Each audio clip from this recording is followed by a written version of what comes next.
네, 이것머니 228회 시작하겠습니다. 저는 진행을 맡은 김범주고요.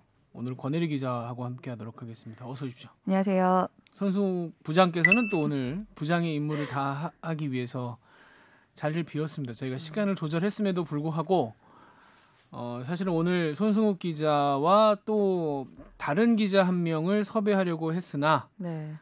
두 사람 모두 코로나 때문에 이 현업에 집중을 하느라고 네. 그만큼 상황이 지금 너무 급박하게 돌아가고 있어서 지난주에 저희가 여기서 소비 쿠폰 얘기할 때까지만 해도 좀 써도 되는, 나가서 먹어도 되는 뭐 그런 분위기였는데 일주일 사이에 뭐 너무나 많은 게 또 바뀌어 버렸습니다. 근데 사실 그날도 제가 이제 그 전날부터, 그러니까 저는 이제 그 아침에 이 그 소비 쿠폰 얘기를 하면서도 조심하시면서 그래도 즐기시라고 말씀도 드리기도 했었고 이틀 연속 그 소비 쿠폰 얘기를 했었는데요.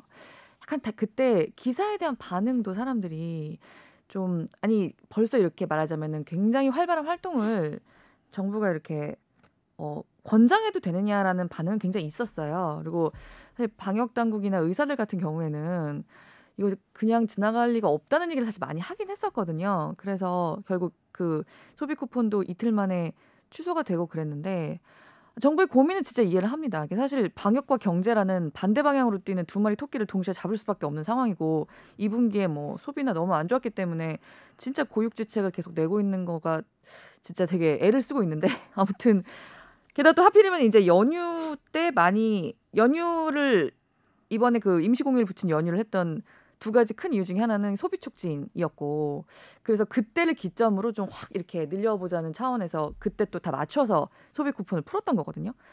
근데 또 그와 맞물려서 이렇게 폭증을 하니까 진짜 좀 저도 지금 사실 마스크를 쓰고 있는 게 저는 멀쩡해요. 아무 증상도 없고 멀쩡한데 약간 그 오늘 저희가 지금 방송 그러니까 녹음을 하고 있는 시점이 19일이잖아요. 네. 근데 오늘 그 왜 CBS의 기자 한 분이 맞아요. 그분이 방송에 어제죠. 네. 그래서 그분이 방송했던 그 마이크에서 그 이낙연 총리도 그 다음에 순차적으로 그 방송을 해가지고 지금 벌써 음성까지 나왔다고 기사가 떴던데.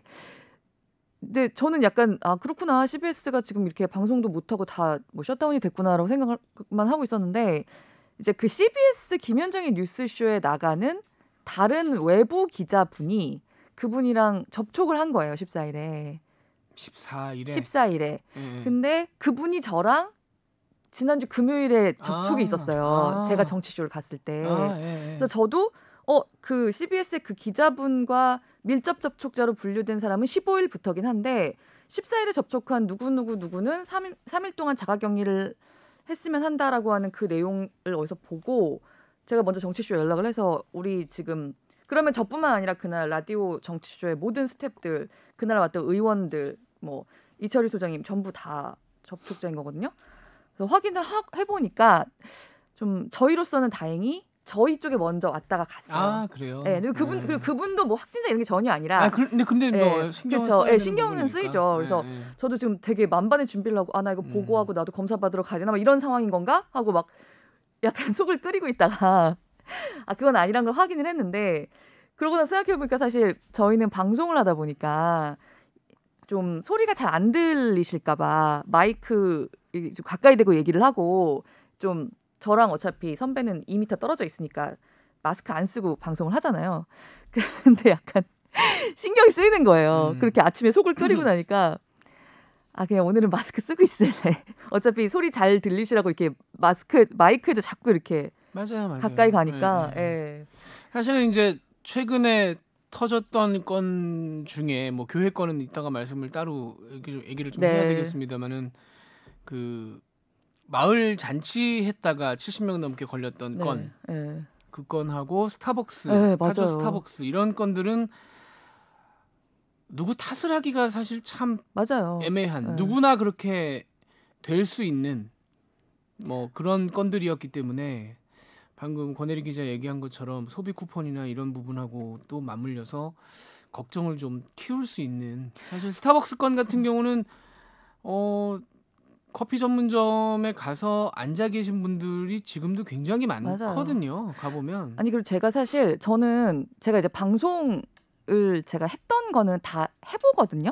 그러니까 그 사전에 할 수 있는 거는 사전에 해보고 근데 사후에 할 수밖에 없었어요 이번에는. 왜냐면 14일까지 아침에 친절한 경제를 하고 실제로 쓸 수 있는 건 이제 14일 저녁부터였잖아요. 그래서 올해 들어서 영화관도 일부러 처음 가고 그걸 해보려고 그리고 외식도 일부러 했어요 토요일 날. 근데 이제 이미 그때 폭증세가 나오고 있던 중이었잖아요. 너무너무 불안한 거예요. 그러니까 영화관에서도 이 마스크를 한 번도 벗지 않았고 그 외식해서 이제 그 10,000원 적립도 하고 좀 써보던 중이었는데 일단 식당에서 그동안 우리 다 좀 약간 해이해진 게 있잖아요. 일단 뛰어서 앉히질 않는 거예요. 일부러 5시쯤에 붐비지 않는 시간대에 저녁을 먹으러 갔는데 이게 인기 있는 집이고 손님이 많이 오니까 이렇게 막 건너뛰지 않고 그냥 다 이렇게 쭉 앉히는 거예요. 그래서 제가 거기다 대고 막 저 근데 그렇게 얘기하긴 옆 테이블에는 앉히면 안 되는 거 아니에요? 이렇게 말할 수가 없잖아요. 그러니까 막 너무 노심초사하다 나오고 이렇게 되더라고요. 그래서 야 이게 될까? 이게 지금 맞나? 막 그런 여러 가지 생각이 들었는데 딱 그날 다음 날인가? 그날 저녁인가 그냥 2단계 시행을 하더라고요. 그러면서 이걸 취소를 하고. 그래서 사실은 어제도 그냥 이렇게 거리 두기를 할 수 있다는 식당을 가긴 갔는데 이렇게 저는 부추 안 치길래 사실 어제는 말씀을 드렸어요. 저기 이렇게 좀 우리 지금 마주 보고도 못 왔는데 옆 테이블은 좀 이렇게 하시면 좀 안 되는 거 아니냐. 근데 예를 들면 스타벅스 같은 경우는 지금 파주점에서 벌써 관련 접촉자까지 50명이 나왔기 때문에 진짜 다 띄워놓고 있어요. 지금 회사 앞에 스타벅스도 완전 횡해요. 양옆으로. 그러니까 30%인가만 남기고 나머지 30%를 줄이는 건가요? 네, 30%. 그러니까 하나씩 다 뺐더라고요 테이블을. 조금 이게 진짜로 막 정말 미국이나 그 유럽 같은 정말 보건당국의 표현대로 비참한 상황까지 가지 않기 위해서는 지금 조금 어떤 외식업자분들이나 이런 분들도 이제 손님을 받되 뭐 거리두기 같은 건 정말 좀 신경 쓰면서 받으셔야 될 것 같아요. 요새 그런 게 조금 약간 많이 무너졌었는데. 거기다 이제 어제 뭐 정부가 좀 급하게 네. 대책을 내놓으면서 PC방 바로 문 닫게 했고 결혼식도 사실상 결혼식 막았고. 왜냐면 실내에서 지금 50명 이상 모이면 금지예요. 결혼식 포함해서. 실외 야외 결혼식이라고 해도 100명을 넘으면 할 수가 없게 되어 있어요. 근데 이제 뭐 그러다 보니까 급박스럽게 하다 보니까 이제 좀 약간의 혼란 또 이렇게 뭐 토로하시는 분들 예를 들면 이제 PC방 같은 경우도 일종의 뭐 어차피 자영업자 중에도 일선에 계신 분들인데 갑자기 저녁부터 문을 닫고 뭐 한 2주 열지 마라 이렇게 얘기하니까 매출이나 이런 거 고민하시는 분들이 있을 거고 그다음에 뭐 결혼식은 더 그렇고 결혼식은 어차피 일생에 한 번 있는 일인데 이제 그 결혼을 하는 분들도 문제지만 결혼식장 입장에서도 이제 이걸 취소를 했을 때 어떻게 할 것이냐. 이게 저 같은 경우도 뭐 이건 약간 다른 얘기입니다만은 다음 주에 좀 멀리 이렇게 좀 외진 데를 가서 한 1박 2일이나 2박 3일 있으려고 예약을 한 게 있는데 취소를 이제 해야 되겠다 싶더라고요. 취소를 해야 되겠다 싶어서 들어가서 문의를 했는데 90%를 까겠다는 거예요. 이 상황에서 지금. 야 이걸 그럼 뭐 오란 얘긴가. 어쨌든 뭐 니들이 예약을 했으니까 와서 위험을 감수하든가 아니면 돈을 포기하든가 뭐 이렇게 나오니까 그거네요. 일단 제 입장에서도 상당히 좀 그렇고 반대로 또 영업을 하는 입장에서는 또 자기들의 손해를 어떻게 해야 될 것인가에 대한 고민이 있을 것이고 이 뭐 여러 군데서 지금 사실은 문제가 발생을 하는 거죠. 그러니까 이제 광범위하게 지금 이제 이걸 2단계 거리두기 아직 2단계까지 완벽하게 들어간 게 아닌데 2단계를 갈 거냐, 그다음에 3단계를 해야 되는 거냐 말아야 되는 거냐. 그래서 아까 사실은 오늘 손승욱 기자 말고 저희 그 보건복지 쪽에 담당하는 기자를 같이 와서 그러니까 아까 이제 권혜리 기자가 처음에 얘기했습니다만은 방역하고 경제가 전혀 다른 방향으로 완전히 다른 방향으로 가고 있기 때문에 어디 쪽으로 더 신경을 써야 할 것인가에 대한 이제 방역 쪽의 얘기는 다를 거고요. 그러니까 지금 이 문제를 얘기할 때 인용하는 사람들이 완전히 다릅니다. 그러니까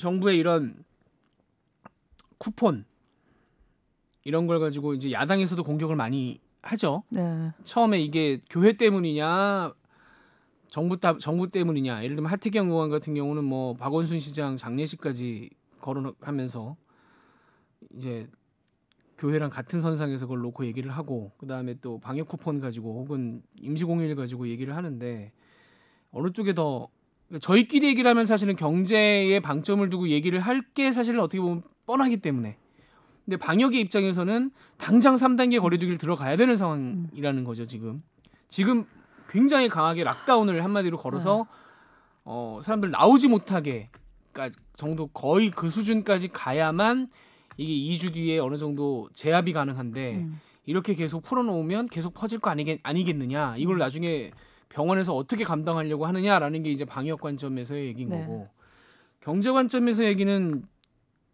또 이게 상당히 다르단 말이에요. 그 부분이 진짜 고민스러울 수밖에 없는. 이거는 진짜 정답이 없는 문제인 것 같아요. 정답이 왜냐면 이게 이제 어떤 통계 혹은 자료 데이터를 가지고 이제 말씀을 드리겠습니다. 경제적 관점에서 뭐 방역의 관점에서는 당장 3단계 가야 맞겠죠. 왜냐하면 특히나 사랑제일교회 같은 경우에 지금 거기 신도들이 어디서 어떤 활동을 하고 있는지가 지금 이 뭐 감지가 안 되기 때문에 오늘도 지금 확진자들이 계속 나오고 있더라고요. 그러니까 이런저런 확진자들이 예를 들면 이제 어제 같은 경우에 뭐 정광훈 목사가 인터뷰하러 갔던 신의 한수의 신혜식 뭐 이런 사람들이 확진이 됐고 이런 거리에서 얘기를 했는데 확진이 나온 거죠. 근데 그런 바이러스를 옮긴 사람들이 어디 가서 다른 경제 활동을 하고 있으면 당연히 그게 옮길 가능성이 크다는 건 뭐 주지의 사실인데 자 이제 정부 관점에서 그러면 이제 정책을 세우는 사람의 관점에서 말씀을 드리자면 한국은행에서 지난달에 낸 그 코로나 지난달 7월 21일 날 낸 거니까 한참 이게 좀 억제가 돼 있던 시절 한 달 전이니까 벌써 옛날 얘기 같네요. 이렇게 되고 나니까 그때 이제 냈던 자료인데 이게 정부의 고민의 시작이라고 생각이 들어요. 여기서 뭐라고 진단을 했냐면 자, 전 세계적으로 볼 때 이런 거죠. 코로나가 처음에 딱 터졌을 때는 이거 얼마나 가지? 몇 달 정도 가지 않을까? 그럼 끝나면 바로 회복이 되지. 그게 그 V자 회복이라고 하죠. 내려갔다가 팍 튀어오르는 그런 회복을 예상을 했었는데 지금은 보니까 U자 혹은 L자. U자라면은 뭐 침체가 굉장히 얼마가 될지 모르지만 굉장히 길어지는 거고 L자는 아예 침체에서 벗어나지를 못하는 상황인 거고 그런 견해가 커지고 있다. 근데 V자라면 잠시 봉쇄를 했다가 끝나면 풀면 되는데 U나 L이라면 이게 침체가 계속 유지가 된다면 락다운을 언제까지 해야 되는 거냐. 그래서 경제적인 관점에서는 의학적 편익을 위해서 그러니까 의학적인 관점으로 봐서 초기에 봉쇄를 했지만 이제는 경제적 비용이 증가하기 때문에 봉쇄 조치를 완화해야 한다는 시각이 많아지고 있다라는 게 한 달 전 한국은행의 진단입니다. 한국은행이 이제 이런 저런 뭐 경제 관련한 흐름을 다 보고 있고 이거에 대한 조율을 해야 되는 입장이라서 저는 여기서 정부의 고민이 시작됐다라고 근데 된다라고 이거는 생각을 해요. 사실 저는 이제 BOK 이슈노트는 그러니까 한국은행의 이슈노트는 이게 우리나라의 상황을 봤다기보다는 세계적으로 미국이랑 유럽이랑 실제로 락다운이란 것을 경험한 나라에서 그러니까 한국에서 그 얘기도 했죠. 강한 봉쇄 조치가 나오면 실제로 우리나라에서도 취업자의 3명 중에 1명은 정상적인 경제 활동을 못할 거다. 사실 굉장히 치명적인 타격일 건데 우리나라가 사실 지금까지 말하자면 전 세계에서 거의 유일하게 경제 활동을 거의 봉쇄하지 않고 지금까지 버텨온 나라잖아요. 그래서 다른 나라들이랑 되게 양상이 달라요. 그래서 사실 미국이나 유럽에서는 금융시장 증시 정도 말고는 정말 실물 경제는 너무 지금 처참한 상태라고 하고 U자, L자로 갈 수밖에 없을 거라고 한 거는 사실 2분기부터 이렇게 좀 예상이 됐던 부분이긴 한데 우리는 OECD에서 지금 3분기 초입까지 진단했던 것도 그렇고 봉쇄를 한 적이 없기 때문에 올해 OECD 주요 회원국들 중에서 가장 좀 잘 버틸 거고 제일 경제 성장률이 마이너스 되는 정도도 낮을 거고 했던 나라인데 사실 우리는 강한 봉쇄를 그렇게 막 한 적이 없죠. 근데 그런 측면에서 지금 우리나라에서 지금 하려는 2단계 정도도 사실 미국이나 유럽 수준의 봉쇄는 아니에요. 지금 굉장히 좀 고통스러운 상황이긴 하지만 글쎄 일단 스웨덴에서 집단 면역을 길러보겠다고 하고 나서 주변 나라들이랑 그 스웨덴처럼 인구 밀도가 낮고 그런 나라에서도 집단 면역은 이미 획득하지 못한 채 주변의 스칸디나비안 다른 나라들에 비해서도 훨씬 좀 인명 피해가 컸고 그래서 지금 그거에 대해서도 좀 스웨덴이 처음 집단 면역을 걷는 쪽으로 가겠다고 했을 때보다 좀 더 회의적인 반응이 늘어난 것도 사실이고 일단 우리나라 같이 조금 개방 경제 해야 되고 어쨌든 미국이 아닌 입장에서는 또 우리가 약간 경제적으로도 굉장히 좀 확진자가 많이 나오고 좀 코로나가 지금 만연하고 있는 나라가 된다라고 하면 당장 다른 나라들 출입하고 막 이런 데서부터 너무 어려워지는 면이 있거든요. 그러니까 경제적으로 사실 좀 이 정도 조치라고 해야 되나? 이 정도 봉쇄? 뭐 2단계에서 좀 하는 정도? 이거는 우리가 좀 잘 지켜가지고 짧고 굵게 좀 넘어가면 저는 좋겠다는 사실. 근데 짧고 하거든요. 굵게 넘어갈 수가 없죠. 네. 그거는 불가능한 얘기죠. 그러니까 그게 정책 위반자들의 생각이 그러니까 V자라면 짧고 굵게 넘어갈 수 있지만. 근데 저는 우리는 아직 그렇게까지 미국이나 유럽처럼 강한 락다운을 안 한 데다가 좀 이런 류의 문제에 있어서 좀 민도가 많이 다르긴 한 것 같아요. 왜냐면 아니 근데 민도가 지금 이제 권혜리 기자에게 뭐 토를 또 끊는다고 받아들이실 수도 있을 것 같은데. 근데 이게 지금 권혜리 기자 얘기한 거는 저는 사실은 뭐 그럴 수 있으면 좋죠. 짧고 끊게. 그러니까 왜냐하면 지금까지 우리가 이른바 K 방역으로 다른 나라들이 못했던 어떤 2분기를 보는 것과 마찬가지로 제 생각에는 희망적으로 생각을 한다면 사실 미국은 그렇게까지 락다운 했다고 하는데도 정말 당장 미국 사람들 뭐 어떻게 다닌다는 얘기를 들어보면 거기서 동네 따라서 마스크 쓰고 안 쓰고 너무 차이가 나고 이게 진짜로 뭐 일부러 뭐 트럼프 대통령 같은 경우는 마스크 안 쓴 상황을 좀 조장하고 정치적인 입장에 따라서 마스크 쓰고 안 쓰고 갈리고 젊은 애들 막 수영장 가서 파티하고 근데 우리나라 사람들 그러지 않잖아요. 이렇게 이런 상황이 되면은 물론 그런 사랑제일교회나 이런 데처럼 진짜 너무 진짜 좀 말하고 싶지도 않은 그런 상황도 나오긴 하지만 대부분의 국민들이 이런 거에 되게 좀 협조를 잘 하고 좀 인식이 높은 편이란 말이에요. 그러니까 그래서 권혜리 기자 얘기하고자 하는 바는 뭡니까? 제 얘기는 좀 앞으로 한 2, 3주는 좀 고통이 되더라도 2단계 이 정도의 그건 당연한 얘기고 그건 당연한 얘기고 그건 당연한 얘기죠. 앞으로 2, 3주 동안 그렇게 해야죠. 뭐 그렇게 하지 말자는 게 아니라 7월 달 얘기를 제가 드리는 이유는 그게 정부 고민의 시작이었을 거다. 이게 여기서 포인트가 시작이 된 거고 그러니까 이제 이 상태에서 경제 활동을 어느 정도 진작을 해야만 이 피해를 보는 사람들, 그러니까 지금 권혜리 기자가 얘기한 부분을 이제 우리 경제 얘기할 때 요새 많이 얘기를 하죠. 뭐 어쨌든 우리가 뭐 잘 막았기 때문에 OECD 국가 중에 제일 경제 성장률이 뭐 출生률이 제일 낮고 굉장히 잘 버티고 있다고 얘기를 하지만 사실 반대로 얘기를 하면 그거는 그냥 전체적인 경제의 데이터인 거고 일반 국민들이 체감하는 특히나 일자리 문제에 있어서는 이 정도인데도 타격이 명확하게 있기 때문에 그러니까 지금 오늘 한국은행이 낸 자료가 또 있습니다. 오늘 한국은행이 낸 자료가 뭐냐면 코로나가 퍼졌을 때 어떤 사람들이 가장 일자리에서 고통을 겪느냐라는 거를 이제 우리나라가 이건 본격적으로 연구한 적이 없기 때문에 미국의 어떤 연구 설계를 가지고 와서 한국 거를 한번 넣어본 거예요. 어떤 결과가 나올 것이냐. 근데 지금 보면 일자리 중에 3가지를 가장 큰 타격을 받을 걸로 얘기를 합니다. 비필수 일자리, 비필수 일자리, 꼭 필요하지 않은 일자리들이 예를 들면 이제 음식점, 뭐 교습, 학원, 부동산, 서비스, 그다음에 이게 첫 번째고 두 번째가 비재택근무, 재택근무가 불가능한 일자리.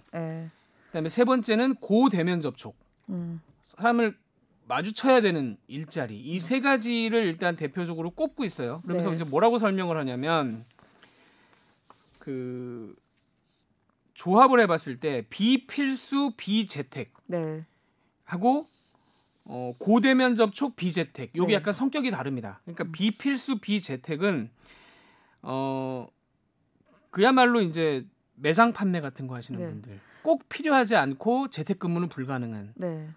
그래서 이제 반대로 얘기를 하면 의료 부문 의사나 간호사는 재택근무는 불가능하지만 필수직이기 때문에 네. IT 종사자는 비필수지만 재택근무가 가능해서 이런 네. 사람들은 이제 유지가 되는데 비필수직이면서 재택근무를 하는 사람들이 대한민국 전체 취업자의 35%, 네. 3분의 1이 넘습니다. 이분들이 사회적 거리두기가 엄격하게 시행되면 바로 일자리를 잃을 수 있는 사람들. 그렇기 때문에 정부가 지금 3단계를 가지고 계속 전전긍긍하고 있는 이유가 네. 이분들 때문이에요. 비필수 그게 비재택. 아까 제가 말씀드린 한국 사람 3명 중에 1명은 경제 활동을 제대로 할 수 없을 것이다에 포함되는 그분들이 그러니까 비필수 네. 비재택 분들 때문에 네. 그러니까 방역하시는 분들은 지금 3단계를 빨리 가야 돼요. 막 안 가면 큰일 나요. 이렇게 얘기를 하는데 이 경제를 운영해야 되는 정부 입장에서는 3단계를 들어가는 순간 이분들은 뭐 무더기로 일자리를 잃을 게 명확하기 때문에 실제로 2분기에 젊은 여성 서비스업이 가장 타격이 컸어요. 그분들이 그 카테고리에 제일 많이 들어갑니다. 뭐 예를 들면 뭐 화장품 매장에 판매하는 분들이라든가, 그러니까 젊은 여성들이 서비스업에 많이 포진하고 있잖아요. 그리고 그렇게 좀 대면 접촉이 많은 업무에 있고, 그래서 2분기부터도 사실 그러니까 한마디로 좀 그리고 몸으로 일을 하셔야 되고 이런 분들의 일자리부터 굉장히 큰 위협을 받는다. 사실 우리도 2분기 그걸 이미 본 상태죠. 그렇게 봉쇄가 그렇게 강하지 않은 상태에서도. 그리고 네. 이제 두 번째 아까 말씀드린 게 고대면 접촉 비재택. 이게 이제 대부분 어떤 거냐면 뭐 운전하시는 분들, 그러니까 이제 버스나 택시 모시는 분들, 네. 혹은 뭐 미용 뭐 이런 거 하시는 분들, 뭐 이런 걸 이제 얘기를 하는 건데 부동산. 이분들이 46%예요. 전체 근로자의 46%, 거의 절반 가까운 분들인데 이분들은 성격이 어떻게 다르냐면 이분들은 당분간 일자리가 잘린 이후에 회복이 되지 않을. 그러니까 지금 당장 뭐 2주 3주 예를 들면 락다운을 해서 이분들이 일자리를 잃었다가 나중에 그게 풀리면 다시 회복이 되는 일자리가 있는 반면에 고대면 접촉 비재택 같은 경우는 이게 회복이 안 된다. 그래서 이 지금 통계를 놓고 뭐라고 얘기를 하냐면 3월에서 6월 사이에 코로나가 지금 가장 뭐 터져서 초창기라고 할 수 있는 3월에서 6월 사이에 우리나라에서 일자리가 어느 일자리가 줄어들었느냐 따져봤더니 아까 말씀드린 비필수라고 하는 그런 매장 근무하시는 분들, 이런 분들이 전체 취업자 중에 차지하는 비율이 42%인데 비필수 업무가. 근데 일자리 줄어든 거에서는 106%를 차지했어요. 네. 그러니까 필수라고 불릴 수 있는 업무들에서는 거의 일자리가 잘리지 않았는데 네. 이분들이 어마어마하게 많이 잘려서 오히려 필수는 늘어났다는 얘기죠. 반대로 얘기하면. 네. 비필수가 106%고 비재택이 77%가 줄었고 고대면 접촉은 107%가 줄어서 실제로 자기 그 차지하고 있는 비중보다 훨씬 더 많은 타격을 받았다. 3월에서 6월 사이에 이랬는데 만약에 3단계가 들어간다 그러면 이분들은 어마어마한 타격을 받고 아까 말씀드린 대로 회복도 안 되는. 저도 바로 그 내용을 IMF 자료로 사실 친절한 경제에서 한 적이 있었거든요. 이게 직업 사이의 디바이드도, 직업 사이의 그 코로나로 인한 위기라든가 이런 것도 굉장히 더 격화되는 국면이라는 건데, 결국 그 106% 이런 거는 말하자면은 이런 상황이 아니었으면은 만들었을 일자리도 줄인다는 거죠. 그거는 그리고 이제 앞으로 미래에 예를 들면 내가 뭐 화장품 매장을 운영하는 사람이다라고 했을 때 앞으로 어떤 가져갈 인력에 대해서도 생각이 바뀔 수가 있는 거잖아요. 사실 그런 측면까지 포함한다고 하면 무형의 그 손해는 굉장히 더 있다고 봐야 되는 그런 거죠. 여기서 이제 한 가지 더 조합을 해보자면 지난달에 국회 예산정책처에서 낸 자료에 보면 그 긴급재난지원금을 지금 낸 것이 과연 어느 정도의 효과가 있었나, 어떤 효과가 있었나를 따져본 게 있습니다. 이게 사실 좀 초기라서 이게 뭐 여기서도 인정하듯이 어떤 정확한 설계 같은 게 잘 안 돼 있어서 이게 어느 정도나 정확성이 있는지는 이제 좀 더 뭐 해야 되겠습니다만 초기에 어떤 이런 분석이 필요하기 때문에. 근데 이제 뭐 사실은 결과는 우리가 어느 정도 예측 가능한 내용들이에요. 근데 가장 중요하게 여기서 얘기를 하는 건 뭐냐면 긴급재난지원금을 뿌렸더니 60에서 80%가 서비스업에서 발생을 하더라. 뭐 예측 가능한 얘기죠. 긴급재난지원금이 결과적으로는 일반 서비스업, 제가 방금 말씀드린 이 코로나 때문에 가장 타격을 받을 수 있는 일자리들 쪽으로 결국은 돈이 흘러가더라. 근데 이제 생각만큼은 어떻게 보면 이제 판단의 여지가 있는 건데 생각만큼은 아닐 수 있다. 왜냐하면 10억 원을 쓸 때 13명을 고용하는 거로 나와요. 그러니까 한 사람 고용하는데 한 8천만 원 들어가는 거라서 사실은 아주 뭐랄까 효과적이다, 효율적이다라고 말하기는 어려운데 지금 상황에서는 결과적으로는 뭐 이런 방법이 필요한 거고, 그러니까 이제 정부가 다시 앞으로 돌아가서 그 외식 쿠폰을 뿌리려고 했던 이유가 과연 뭐냐? 네. 단순히 나가서 막 이런 막 엄중한 시국에 나가서 먹으라고 했어라고 막 소통을 물론 치는 분들도 계시겠지만 정책 위반자의 입장에서는 서비스업이 가장 지금 뭐 서비스업을 하시는 분들도 그렇고 거기에 종사하는 종업원들도 그렇고 가장 위태롭고 가장 취약한 계층인데 그 계층들을 과연 어떻게 뭐 정부가 재난지원금 이미 넣어서 다시 2차, 3차 넣기는 어려운 상황이라면 어떻게 진작을 할 수 있을까에 대한 고민을 많이 했을 것이고 저는 정책적으로는 330억이거든요. 외식 쿠폰이. 외식 쿠폰만 하면 그랬죠. 외식 쿠폰만 치면 330억이에요. 근데 330억으로 할 수 있는 저는 가장 굉장히 훌륭한 어떤 마케팅이었을 수는 있겠다. 이 사태가 이렇게 악화됐기 때문에 지금 이제 욕을 먹는 거지. 이걸 위반한 사람들에게 저는 예를 들면 니들이 왜 그랬어라는 화살을 돌리진 않았으면 좋겠어요. 왜냐하면 자기가 맡은 파트에서는 제가 볼 때 굉장히 좋은 무기를 저는 꺼냈다고 생각을 해요. 개인적으로. 저도 처음에 봤을 때 330억? 330억 가지고 이게 뭔 효과가 있겠어라고 생각을 했는데 사람들한테 한번 주의 환기를 이렇게 일이 터지기 전에 지난주까지만 해도 아 그래? 그럼 나가서 한번 외식 한번 해볼까? 라는 생각을 하게 만드는 사람들끼리 만났을 때 야 그런 쿠폰이 있대 이렇게 얘기를 하게 만드는 구전 효과도 있었고 이렇게까지 일이 어그러지지 않았으면 지난 주말에 저는 외식들을 좀 하셨을 거라고 생각해요. 어느 정도 지켜가면서. 그러니까 권혜리 기자 얘기한 것처럼 대한민국 사람들이 정말 밖에 나가보면 마스크 잘 끼고 이렇게까지 잘 끼는 나라가 세상에 어디 있습니까? 그러니까요. 그런 상황에서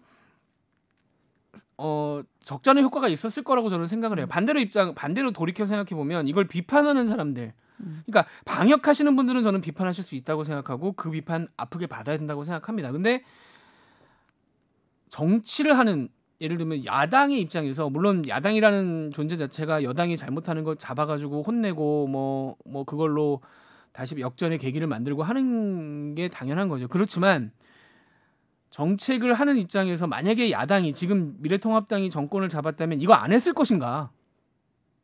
지난주에 시작한 게 아니고 사실은 추경에서 시작한 거니까 그렇죠. 몇 달 전부터 계획을 했던 거잖아요. 과연 이런 정책을 안 내놨을 것인가? 반문하면 내놨겠죠. 왜 안 내놨겠습니까? 이 취약계층을 이제 재난지원금을 한번 줬죠. 그럼 그런 분들 다시 골라서 돈을 줄 수는 없고 그 다음에 자영업자들한테 직접 지원하는 것도 사실은 쉽지 않고 서울시가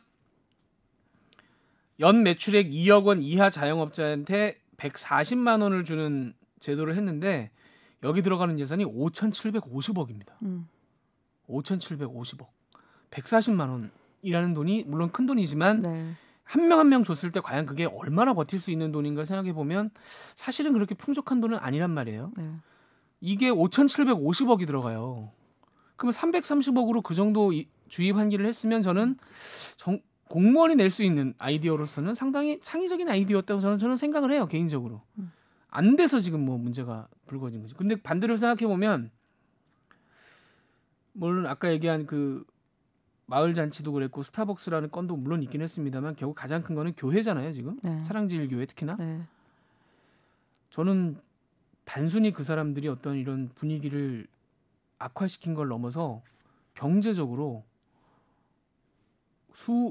계산을 할 수 없을 만큼의 타격을 저는 줬다고 생각하고 그 사람들 때문에 일자리를 잃어야 될 사람들이까지 생각하면 방송하는 사람으로서 이런 표현은 좀 그렇지만 때려주고 싶습니다. 아니 이 한국은행이 오늘 낸 이 고용 취약성에 대한 자료, 코로나 때문에 어떤 계층, 어떤 직업들이 가장 위험한가라는 자료를 쭉 읽다 보니까 약간 중간쯤에서는 울컥하더라고요. 이런 정도의 피해가 예측이 되는데 3단계 거리두기를 하는 순간 이분들의 일자리는 정말 물거품처럼 다 날아가 버리고 3단계는 진짜 좀 거기까지 안 갔으면 좋겠어요. 네. 회복이 안 될 건데. 근데 지금 상황에서 정부 입장에서도 고민인 것이 이 브레이크가 걸리지 않고 일부에서 지금 나오는 것처럼 뭐 1000단위 막 이렇게까지 만약에 얘기가 나온다면 3단계 갈 수밖에 없죠. 일단 30일까지 보고 이제 그 후에 방향을 결정하겠다. 이번 주가 진짜 고비라고 하더라고요. 이번 주가 오늘 벌써 수요일인데 오늘 뭐 지역 감염자가 뭐 또 많이 나오긴 했지만 어쨌든 300명은 넘지 않았어요. 근데 뭐 오전에는 그 오전에 10시에 그 방역 당국에서 발표하기 전에 야 오늘 막 진짜 막 400, 500 되는 거 아니야. 그런 얘기도 좀 나오고 그랬었거든요. 네. 근데 저는 그래서 솔직히 다행이라고 하면 좀 어폐가 있는데 그래도 일단 300은 안 넘었네. 일단 그냥 그 생각부터 들더라고요. 아침에 10시에 딱 발표되자마자 봤을 때.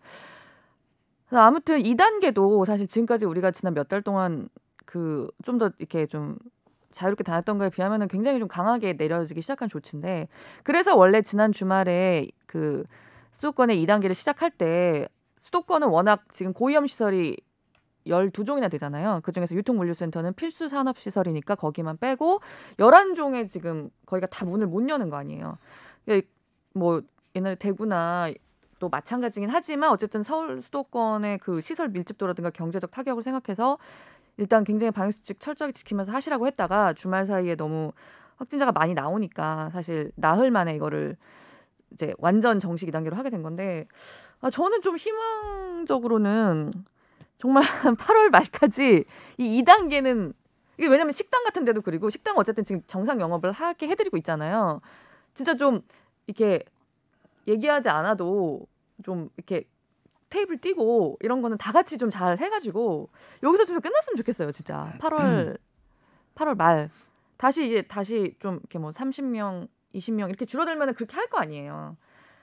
뭐 제가 너무 좀 의학적으로 잘 알지도 못하고 이렇게 그 너무 희망적으로 잘 모르면서 얘기하는 걸 수도 있지만 진짜 이 정도 고통에서 좀 끝났으면 좋겠다. 저는 하여튼 이제 그런 마음만 상황에 들어요. 대해서 네. 뭐 이런저런 코멘트를 하고 뭐 이제 기사도 나오고 논평 이런 것도 나오고 하는데 한 가지 저는 이제 경제를 바라보는 사람의 입장에서는 약간 이제 그래서 처음에 말씀드린 것처럼 이 방역 당국 취재하는 기자가 와서 같이 균형을 좀 맞췄으면 좋았겠다라는 말씀을 다시 한번 드리고 그런 점에서는 혹시 너무 한쪽으로 가는 거 아니야라고 생각하신다면 뭐 일부분 왜냐하면 상황 자체가 그렇기 때문에 뭐 그런 소리 들을 수 있다고 생각해요. 그러니까 지금 제가 말씀드리는 것이 그래서 뭐 3단계 가면 안 된다, 뭐 여기서 더 조이면 안 된다 이런 말씀을 드리는 게 아니라 이런 위험에 대해서 정부에서 정책을 세울 때는 둘 다 보고 있는 상황인 거다. 그래서 예를 들면 정은경 본부장이나 그쪽 그 방역 당국에서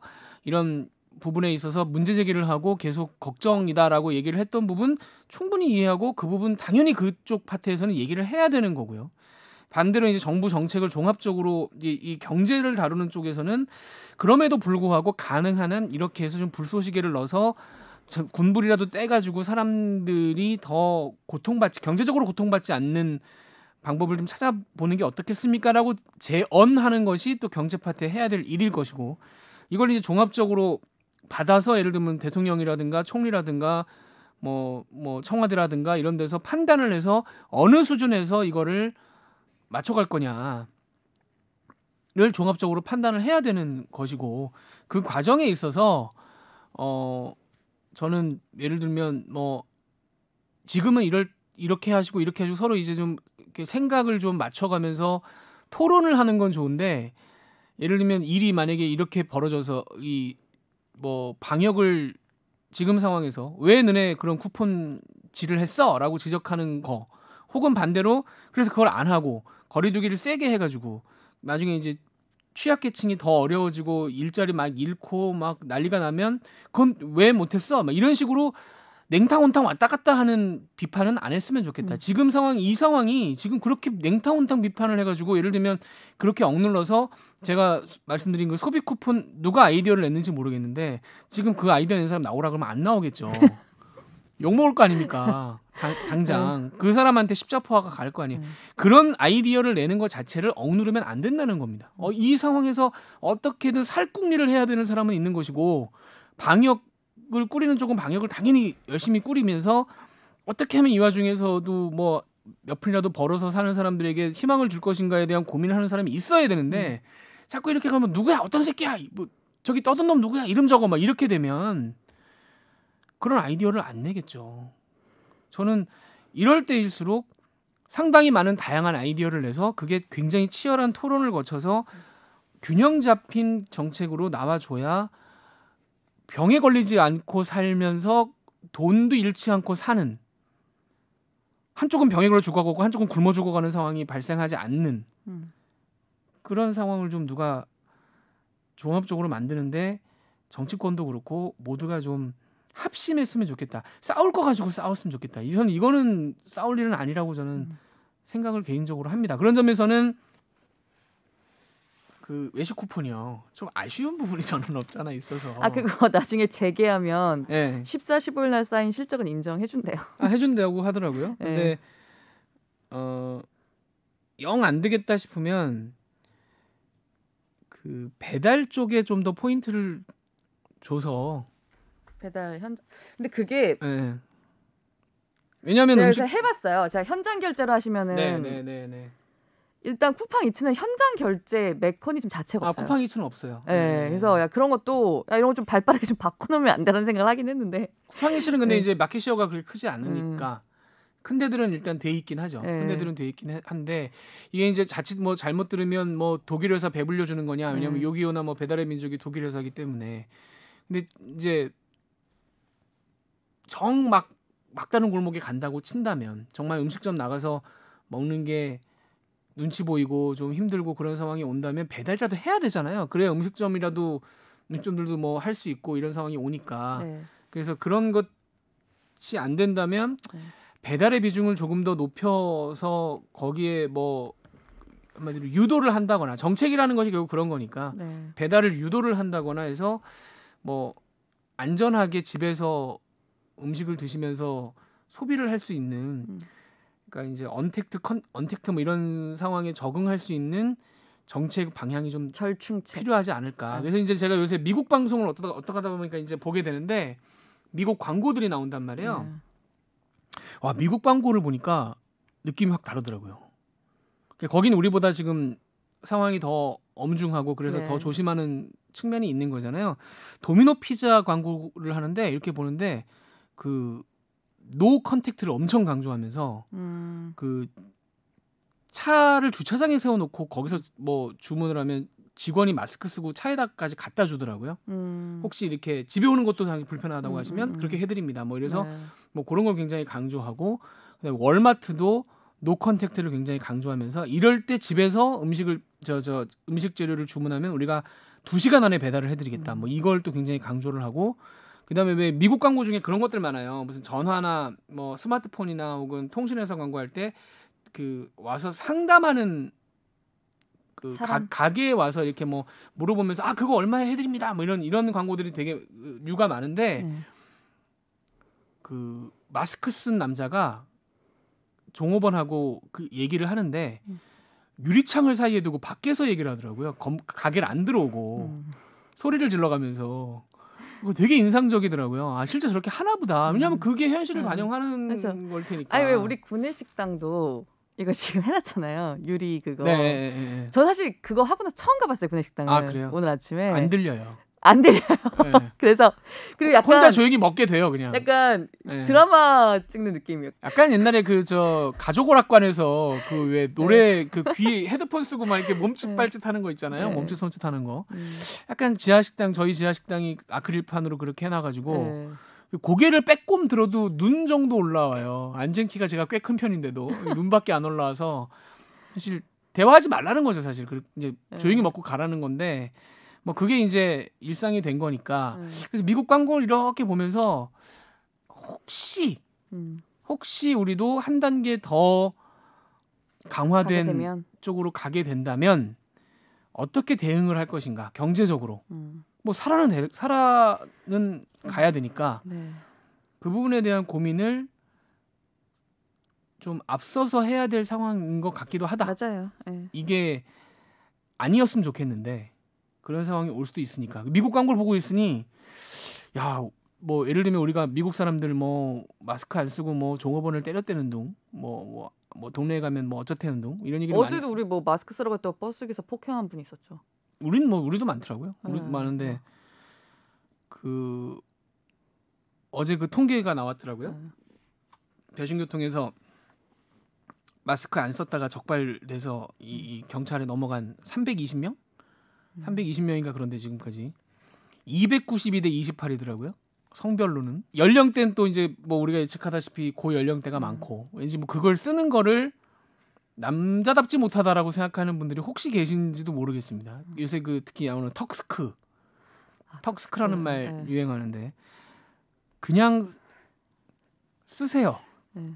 이상한 소리 하지 마시고 그런 분들이 계신데 하여튼 미국에 대해서 그렇게 얘기를 해봤는데 미국 광고들을 보다 보니까 우리보다 뭔가 더 엄중하게 받아들이고 있는 건 맞는 것 같다. 그거 진짜 장난 아니에요. 장난 아니기 때문에 우리도 그런 걸 저런 걸 보면서 정책 세우는 분들 물론 고민들 많이 하고 계실 거라고 저는 생각합니다. 많이 하고 있을 거라고 생각하는데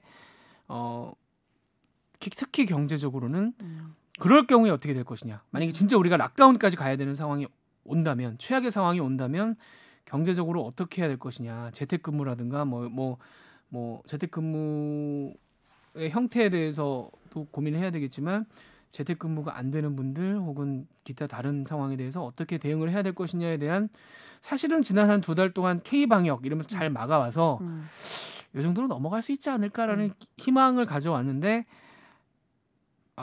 이번 주말 지나면서 저도 든 생각이 왜냐면 저희 회사도 이제 사실은 지금까지 확진자가 한 명도 없었어요. 그죠?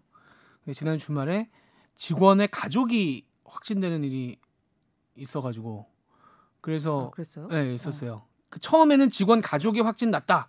어떡할 거냐 이거. 그 팀 전체를 어떻게 하고 뭐 이런 얘기가 보도국에서? 나왔었는데 보도국은 아니고 회사에서. 그런 점에서는 먼 일이 아니구나 이게 우리한테도 이제 오고 있구나라는 느낌이 확 지난 저 오늘 주말에. 약간 왜냐면 이제 저도 그 정치쇼에 온 그 외부 기자분이랑 만약에 제가 접촉자면, 그러니까 저희는 일단 뭐 약간 오해를 안 하셨으면 해서 말씀드리는데 이게 일단 목소리가 들려야 되는 그렇죠. 상황이고 또 거리를 좀 되게 두고 있고 할 때마다 방역을 해요. 그래서 저도 지금 제가 마스크를 쓰고 있으니까 지금 거의 이제 붙었잖아요. 마이크에. 근데 그런 상태였기 때문에 어쨌든 잠깐이라도 그분도 이제 검사를 받아보셔야 되는 거지만 그러면 저도 일단 저희가 그 사무실에서 그걸 봤는데 일단 보고하고 회사에 보고하고 나도 접촉자일지 모르니까 그럼 나는 그다음에 어떻게 프로토콜에 따라서 해야 되지? 막 하는데 막 갑자기 너무 이게 그냥 이렇게 말하던 것과 달리 불안감이라거나 막 그런 게 너무 커지는 거예요. 나 우리 엄마 폐도 안 좋은데 어떡하지? 뭐 그런 생각까지 들고 이게 진짜 이렇게까지 피부로 막 근처까지 온 게 처음이니까 사실 방역당국 말대로 3월보다 더 심각한 상황이다는 맞는 것 같아요. 근데 맞죠. 저는 조금 자꾸 이렇게 좀 긍정적인으로 생각하고 싶어서 그런지 모르겠는데 근데 또 이 2단계 이 통제 조치 2단계 사회적 거리두기 정도로도 사실 지난 2달 동안 또 굉장히 또 거의 완전 그 전으로 돌아간 분위기다 막 이런 것도 있었잖아요. 되게 우리나라 사람들이 이런 게 한 번 딱 되면은 좀 경계심을 느끼고 좀 잘 지키시는 편이니까 어떻게 좀 8월 말까지 어떻게 안 될까?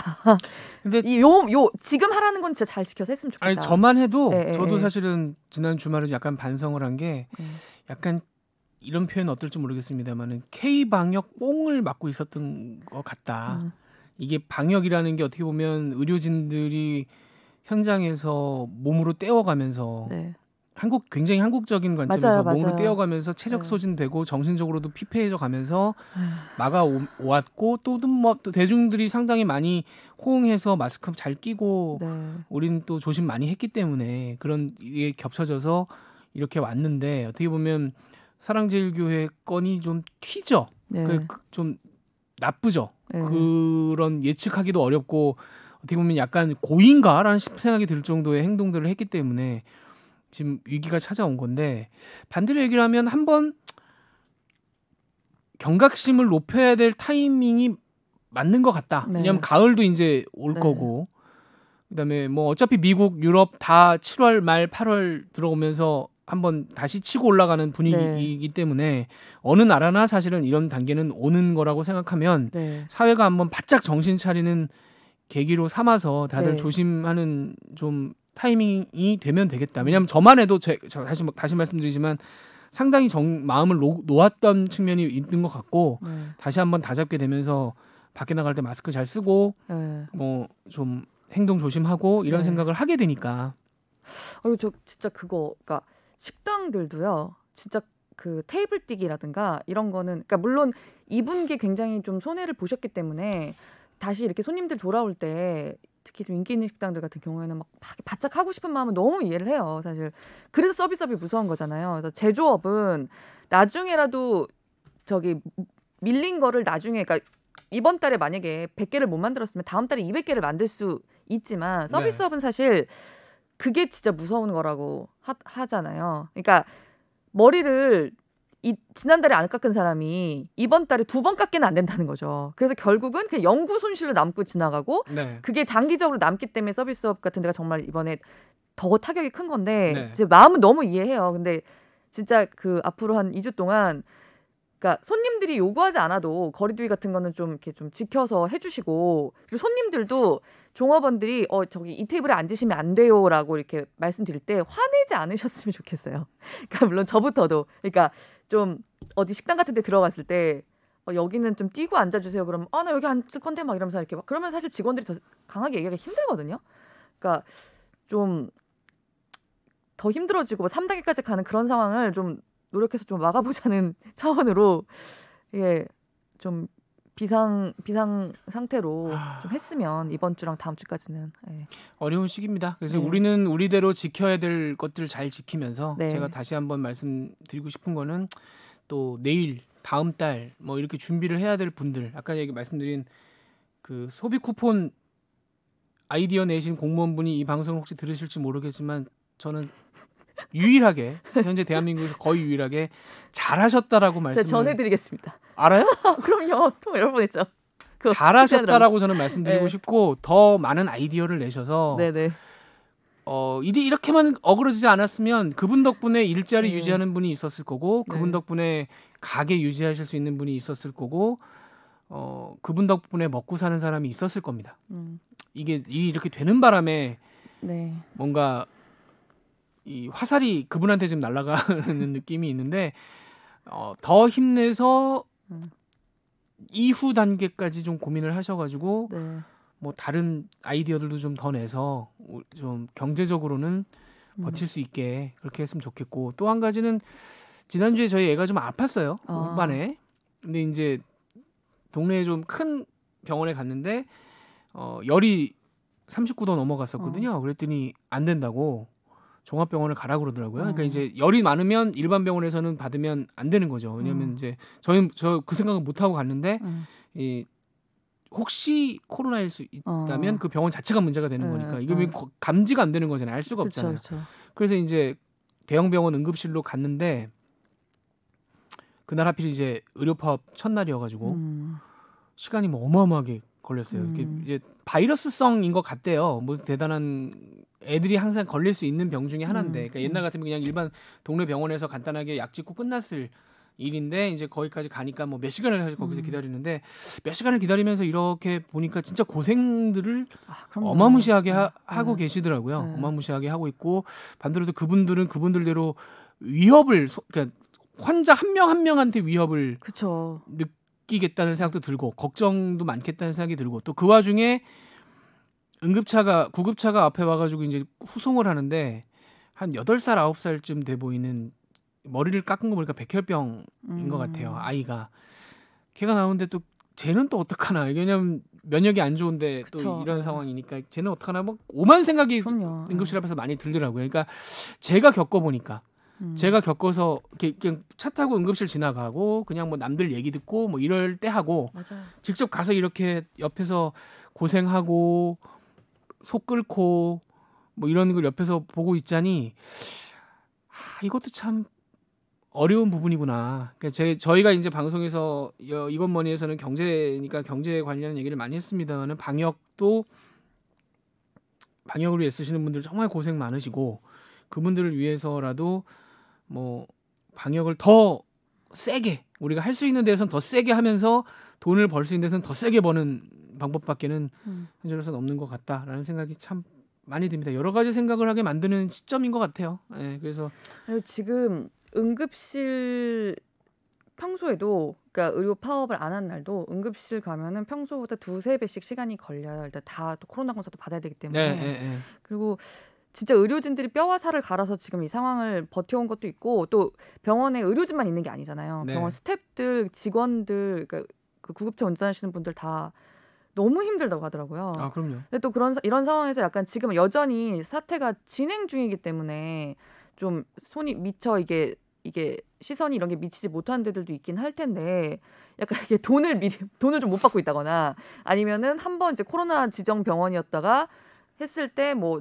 급감한 환자가 급감해서 굉장히 대구병원 예. 거기가 지금 굉장히 문제가 되더라고요. 네, 그래서 그런 것들도 빨리 보상해줘야죠. 시간을 좀 빨리빨리 이렇게 좀 모범을 만들 필요가 있을 것 같아요. 네. 이렇게 했으면 이렇게 확실한 보상이 따른다라거나. 마지막으로 이제 훈훈하게 끝나자면 거기서 지켜보고 있자니 네. 애들이 굉장히 많이 오더라고요. 네. 애들이 열나는 애들이 많은데 대부분 동네 병원에서 이제 안 되니까 거기로 오더라고요. 근데 이제 보호자는 한 명만 들어갈 수 있어서 저는 못 들어갔습니다. 저는 이제 밖에서 계속 대기를 했는데 그 갔다 와서 하는 말이 그 의사 선생님이 애들이 이제 울고불고 이제 겁을 내니까 굉장히 재치 있고 유쾌하게 만들어 주면서 진료를 보셨다는 거예요. 근데 제가 밖에서 볼 때는 유쾌하게 볼 정도의 환자 수가 아닌 거예요. 어마어마하게 들어가는데 한 명 한 명을 과연 정말 그렇게 할 수 있나? 나 같으면? 이 생각이 들더라고요. 그래서 하여튼 현장에서 고생하는 수많은 분들한테 정말 감사드리고 정말 고생들 많고 뭐 빨리 끝내고 빨리 저희가 도움을 줄 수 있는 방법은 이제 열심히 잘 방역을 지키고 손 잘 씻고 마스크 잘하고 이번 주 다음 주 최선을 다해서 2주만 잘 버텨봅시다. 2주만 잘 버텨보면 또 좋아지지 않을까라는 기대를 걸면서 다음 주부터는 저희가 이제 녹음 시간을 다시 한번 바꿉니다. 들으시는 분들은 뭐 차이가 없으시겠지만 차이가 없죠. 들으시는 분은 차이가 없는데 다음 주에는 저희가 점심을 먹고 권혜리 기자의 용단으로 새벽에 나오는 권혜리 기자가 사실은 점심 때 빨리 들어가야 되는데 점심을 먹고 녹음을 기다리면서 녹음을 하기로 했습니다. 그래서 두 가지 변화가 있을 것 같아요. 일단 저는 배가 부를 거라서 굉장히 느긋느긋할 수 있고요. 부장님의 참석률이 아주 올라갈 수 있겠죠. 그리고 권혜리 기자는 졸려할 겁니다. 졸 수도 있습니다. 뭐 카메라 없으면 좋을 텐데. 그런 점에서는 커피를 제공하도록 하겠습니다. 매일 커피를 제공. 아니 뭐 일단 제가 그게 해보니까 커피라는 게 참 노동자의 음료구나. 그럼요. 네, 뭐 멍하다 그거 한 잔 먹고 나면 그래도 좀 뭔가 좀 머리가 돌아가는 것 같고. 맞아요. 안 마시려고 해도 안 마실 수가 없는. 참 악마 같은 음료다라는. 옛날에 그냥 커피를 이렇게 이렇게 경치 좋은 카페에서 우아하게 무슨 한 잔 마시고 이럴 때는 그게 굉장히 아름다워 보이지만 야 노동하기 위해서 내가 커피를 먹어야 하는구나라는 순간이 오면 작업 그거예요. 작업 음료. 작업 음료죠. 그런 의미에서 커피를 또 한 잔 하러 가야 되겠네요. 자, 하여튼 이번 주는 여기서 마치겠습니다. 다음 주에는 다시 손승욱 기자까지 와서 완전체로 찾아뵙도록 하겠습니다. 자, 들어주셔서 감사합니다. 고맙습니다.